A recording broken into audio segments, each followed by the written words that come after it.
Psoriasis అంటే చాలా మటుకు చాలామంది ఈ సమస్యతో బాధపడుతూ ఉంటారు. అండ్ పాపం వాళ్ళకి ఏంటంటే ఒకటి ఉంటుంటే ఆ వ్యాధి సోరియాసిస్ అనేది వచ్చిందంటే ఇంక అది లైఫ్ టైం ఉంటుంది, ఇబ్బందులతో ఉంటుంది అనేది ఒక వాళ్ళకి అర్థమైన ఉంటుంది.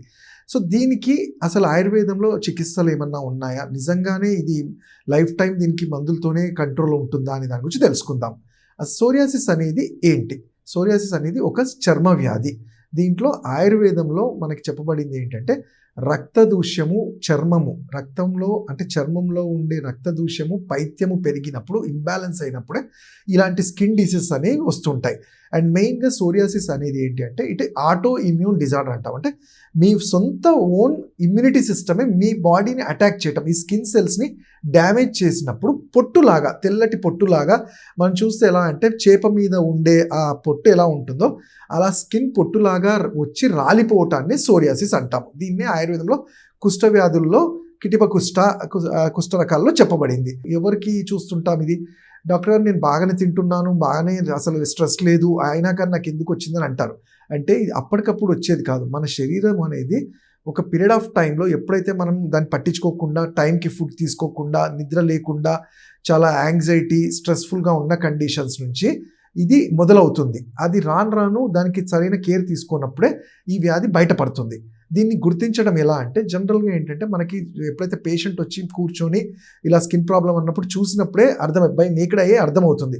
ఇంకా క్లియర్గా తెలియడానికి దీనికి ఏంటంటే HLA-B27 అనే హ్యూమన్ ల్యూటినైజింగ్ యాంటీజెన్ అనే బ్లడ్ టెస్ట్ చేసినా కానీ ఇది ఆటోఇమ్యూన్ డిజార్డర్ అనేది మనకు క్లియర్గా తెలుస్తుంది. అండ్ ఇది ఎవరికి వస్తుందంటే మోస్ట్లీ ఇది ఏంటంటే జెనెటిక్. ఇది తల్లిదండ్రుల్లో ఉన్నప్పుడు చిల్డ్రన్కి ఏంటంటే ఒక 30% ఆఫ్ ఛాన్సెస్ ఉంటుంది. అలానే ఏదన్నా వ్యాధుల బారిన పడినప్పుడు, ఇమ్యూనిటీ వీక్ అయినప్పుడు కూడా కొన్ని మెడిసిన్స్ వాడడము, దాని రియాక్షన్ వల్ల కూడా కొన్నిసార్లు సోరియాసిస్ ఫంగస్ అనేది చూస్తూ ఉంటాం. అయితే అన్ని ఫంగస్ డిసీజ్లు సోరియాసిస్ అని చెప్పలేము. అది జనరల్గా ఏంటంటే ఈ సిల్వరీ స్కేల్స్ అంటాము. పొట్టులాగా ఎప్పుడైతే దురదతో ఉండి రాసుకుంటే పడిపోతూ ఉంటుంది, పొట్టు రాలిపోవడం అనేది చూస్తుంటాం. కొన్ని సందర్భాల్లో పేషెంట్ కూర్చొని లేసినప్పుడు ఆ సరౌండింగ్ అంతా కూడా ఆ పొట్టు పడి ఉంటుంది. సో దీన్ని బట్టి మనకి తెలుస్తుంది ఇది సోరియాసిస్ అనేది. అయితే అండ్ ఈ సోరియాసిస్ తగ్గకపోతే ఏంటి మరి, దీన్ని కట్టడి చేయకపోతే ఏమవుతుంది? ఓన్లీ స్కిన్ వరకేనా అంటే ఇది బాడీలో వేరే ఇతరత్ర లైక్ ఆర్థరైటిక్ కండిషన్స్గా కూడా సోరియాటిక్ ఆర్థరైటిస్ అంటాం. అంటే ప్రతి జాయింట్, శరీరంలో ఉన్న ప్రతి జాయింట్ అనేది కూడా ఎఫెక్ట్ పడి చాలా సీరియస్గా కాంప్లికేషన్స్ అనేది అరైజ్ అవుతుంటాయి. సో అందుకని ఎప్పుడైతే వీక్ ఇమ్యూనిటీ ఉంటుందో ఫస్ట్ దాన్ని కరెక్ట్ చేసుకున్నప్పుడు మనము ఈ సోరియాసిస్ని అటాక్ చేయడం ఈజీగా ఉంటుంది. సో అయితే సోరియాసిస్ అంటే ఏంటంటే పొట్టులాగా, పులుసుల్లాగా, తెల్లటి వైట్ ఫ్లేయర్స్ అంటాం. అది రాలిపోవటాన్ని మనం సోరియాసిస్గా అంటాము.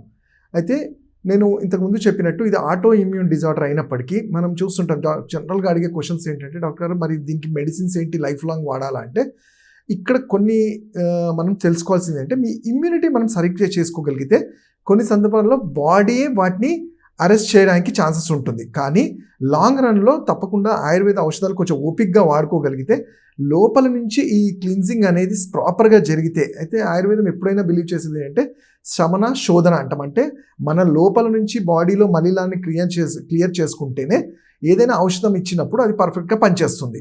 సో అలాంటప్పుడు మేము ఎంచుకునే ఆయుర్వేదంలో దీనికి ఈ సోరియాసిస్కి దీని లక్షణాలు ఏంటి అని చూసుకుంటే ఏంటంటే ఫస్ట్గా చూస్తే అంటే కారణం చూసుకుంటే మేము చెప్పినట్టు ఆటో ఇమ్యూన్ డిజార్డర్. అలానే ఏంటంటే మన శరీరంలో స్కిన్ సెల్స్ అనేవి ప్రతి ఒక్కరికి కొత్త సెల్స్ అనేవి ప్రతి 3 monthsకి మన స్కిన్ అనేది కొత్త సెల్స్ని ప్రొడ్యూస్ చేస్తూనే ఉంటుంది. కానీ ఇది మనకి కంటికి కనబడదు.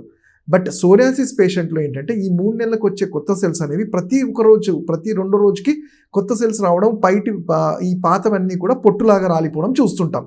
ఇదే సోరియాసిస్. ఇవి కొన్ని సందర్భాల్లో డ్రై సోరియాసిస్ అంటాము. కొన్నిసార్లు పస్ అనేది కూడా వాటర్ డిశ్చార్జ్ కూడా ఉంటుంది, బాగా ఇచ్చింగ్ కూడా ఉంటుంది. దీని లక్షణాలు చూసుకుంటే ఇచ్చింగ్ ఉంటుంది, మంట ఉంటుంది. కొన్ని సందర్భాల్లో సోరియాటిక్ ఆర్థరైటిస్లో జాయింట్ పెయిన్స్ కూడా చూస్తూ ఉంటాం. అయితే దీన్ని ఆయుర్వేద పరంగా మరి ఎలా ట్రీట్మెంట్స్ ఇస్తాము అంటే ఇది ఒక పైత్యానికి రిలేటెడ్. పైత్యం అంటే బాడీలో హీట్ అనేది అబ్నార్మల్గా జనరేట్ అయినప్పుడు, బ్లడ్లో pH వాల్యూ డిస్టర్బ్ అయినప్పుడు అది స్కిన్ సెల్స్ని ఎఫెక్ట్ చేస్తుంది. కాబట్టి దీన్ని పైత్య డిజార్డర్ కింద చూస్తాం. కొన్ని సందర్భాల్లో వేరే ఇతరత్ర దోషాలు వాతము కఫం కూడా యాడ్ అవుతుంది కాబట్టి ఇవి 3 వాతపైత్య కఫాలు 3 ఇంబ్యాలెన్స్ అయినప్పుడు ఈ వ్యాధి చూస్తూ ఉంటాం. దీనికి ఆయుర్వేద పద్ధతిలో నేను ఇంతకుముందు చెప్పినట్టు శమన శోధన అంటే లోపల నుంచి క్లిన్జింగ్ చేయడానికి మేము ఎంచుకునే పద్ధతి వీరేచన క్రియ అంటాం. అంటే కొన్ని మెడికేటెడ్ ఘృతాలు ఆవు నెయ్యిలో ఆ మందుల్ని కలిపి అది తాగించడం, వారం 10 రోజులు తాగించిన తర్వాత కొన్ని ఔషధాలు వీరేచన ద్రవ్యాలు అంటాము, అవి ఇవ్వటం వల్ల కంప్లీట్గా ఈ ఇంటెస్టైన్స్ అనేవి క్లీన్ అవుతుంది. అంటే ఒక ట్యూబ్లో మనం వాటర్ వేసి ఎలా క్లీన్ చేస్తామో అలా ఈ వీరేచన క్రియ ద్వారా క్రియేట్ చేస్తాం. ఇంకొన్ని సందర్భాల్లో తక్రధారము అంటాము. తక్ర అంటేనే మజ్జిగ. దీంట్లో కొన్ని మందుల్ని స్పెసిఫిక్గా కొన్ని ఔషధాలు ఈ సోరియాసిస్కి సంబంధించిన ఔషధాలని కలిపి దాంతో వాష్ చేయటం వల్ల ఈ స్కిన్ పోర్స్ ఏవైతే మన స్కిన్ సెల్స్లోంచి కొత్తగా వెళ్ళిపోతున్నాయి, ఆ ఫ్లేర్స్ లాగా వస్తున్నాయి, ఫ్లేక్స్ అంటాం, అవి వస్తున్నాయో ఆ స్కిన్ని అక్కడ అరెస్ట్ చేయడానికి, అంటే ఆ ఇన్ఫెక్షన్ని కంట్రోల్ చేసి వచ్చే కొత్త సెల్స్ అనేవి ఇన్ఫెక్షన్ లేకుండా రావడానికి ఈ థెరపీస్ అన్నీ హెల్ప్ అవుతాయి. అలానే దీనికి ఒక కంప్లీట్గా మనం చూసుకుంటే ఒకటి సోరియాసిస్లో స్ట్రెస్ వల్ల కూడా 30-35% ఆఫ్ పీపుల్ సఫర్ అవుతారు. ద స్ట్రెస్ పెరుగుతున్న కొద్దీ స్కిన్ అనేది కూడా తొందరగా తగ్గకపోగా ఇంకా పెరుగుతూ పోతూ ఉంటుంది. సో స్ట్రెస్ అనేది కూడా చాలా కంట్రోల్డ్గా పెట్టుకోవాల్సి ఉంటుంది. దానికి ప్రాణాయామ లాంటిది కానివ్వండి, ఆయుర్వేదంలో చెప్పబడిన తక్ర శిరోధార అని కానివ్వండి, ఇలాంటి ట్రీట్మెంట్ని సజెస్ట్ చేస్తుంటాం. అయితే లాంగ్ రన్లో వాడాలంటే దీనికి ఒక పద్ధతి ఉంటుంది. ఏంటంటే సంధికాలం అంటాం. ఎప్పుడైతే ఈ వెదర్ చేంజ్ అవుతుంది, ఎస్పెషల్లీ వర్షాకాలం చలికాలం టైంలలో ఇమ్యూనిటీ వీక్ ఉండేసరికి స్కిన్ అనేది ఎక్కువ బయటపడుతూ ఉంటుంది. కాబట్టి ఆ సందర్భాల్లో ప్రతి 3 నెలలకు కానీ ప్రతి 6 నెలలకు కానీ ఈ ఘృతపానము వీరేచనం చేయించడము, కొన్ని రోజుల వరకు ఔషధాలు మనము అప్లై చేయటము, ఆయిల్స్ కానివ్వండి, లోపల ఔషధాలు ఇవ్వటం వల్ల దీన్ని అక్కడితో కట్టడి చేయడానికి వీలవుతుంది. అయితే సంవత్సరాల తరబడి మెడిసిన్స్ వాడమని అనట్లేదు. ఈ సంధికాలంలో ఎప్పుడైతే ఇమ్యూనిటీ వీక్ అవుతుందో ఆ టైంలో ఆ 15 రోజులు 2 నెలల రోజులు కొన్ని ఔషధాలు ఇవ్వటం వల్ల ఇది మళ్ళీ రాకుండా, వచ్చిన సివియారిటీ లేకుండా తప్పకుండా పేషెంట్స్కి చాలా హెల్ప్ఫుల్ అవుతుంది. అలానే మన లైఫ్ స్టైల్లో ఈ స్ట్రెస్ లేకుండా రెగ్యులర్ ఎక్సర్సైజ్, టైంకి ఫుడ్ తీసుకుంటూ ఉంటే కొన్ని సందర్భాల్లో బాడీయే వీటిని కొంతవరకు కంట్రోల్ చేసుకునే ఛాన్స్ ఉంటుంది.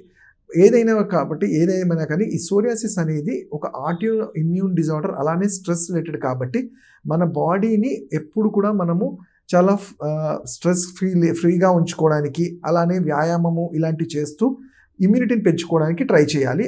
ఇంకా వీటి గురించి మీరు తెలుసుకోవాలనుకుంటే నా క్లినిక్స్లో కానివ్వండి, కింద స్క్రోల్ అవుతున్న నంబర్స్లో కానీ కలవచ్చు. Thank you.